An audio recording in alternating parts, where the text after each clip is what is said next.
on that day King Ahasuerus gave Queen Esther the house of Haman, the enemy of the Jews. And Mordecai came before the king, for Esther had told how he was related to her. So the king took off his signet ring, which he had taken from Haman, and gave it to Mordecai. And Esther appointed Mordecai over the house of Haman. Now Esther spoke again to the king, fell down at his feet, and implored him with tears to counteract the evil of Haman the Agagite, and the scheme which he had devised against the Jews. And the king held out the golden scepter toward Esther.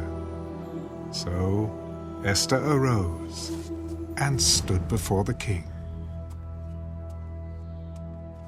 If it pleases the king, and if I have found favor in his sight, and the thing seems right to the king, and I am pleasing in his eyes,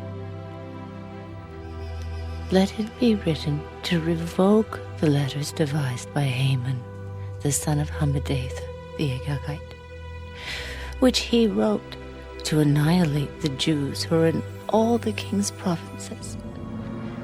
For how can I endure to see the evil that will come to my people? Or how can I endure to see the destruction of my countrymen? Then King Ahasuerus said to Queen Esther and Mordecai the Jew, Indeed, I have given Esther the house of Haman, and they have hanged him on the gallows because he tried to lay his hand on the Jews. You yourselves write a decree concerning the Jews as you please, in the king's name, and seal it with the king's signet ring. For whatever is written in the king's name and sealed with the king's signet ring, no one can revoke. So the king's scribes were called at that time, in the 3rd month, which is the month of Sivan, on the 23rd day. And it was written, according to all that Mordecai commanded to the Jews, the satraps, the governors, and the princes of the provinces, from India to Ethiopia, 127 provinces in all, to every province in its own script, to every people in their own language, and to the Jews in their own script and language.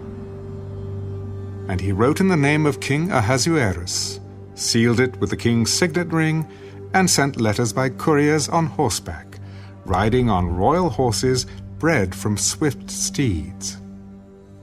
By these letters, the king permitted the Jews who were in every city to gather together and protect their lives, to destroy, kill, and annihilate all the forces of any people or province that would assault them, both little children and women, and to plunder their possessions, on one day in all the provinces of King Ahasuerus, on the 13th day of the 12th month, which is the month of Adar.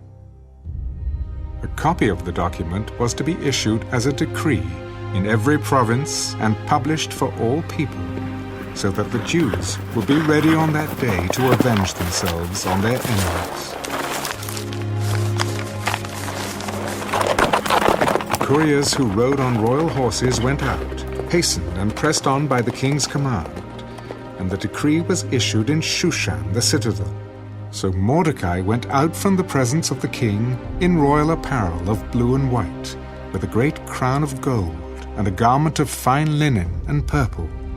And the city of Shushan rejoiced and was glad. The Jews had light and gladness, joy and honor.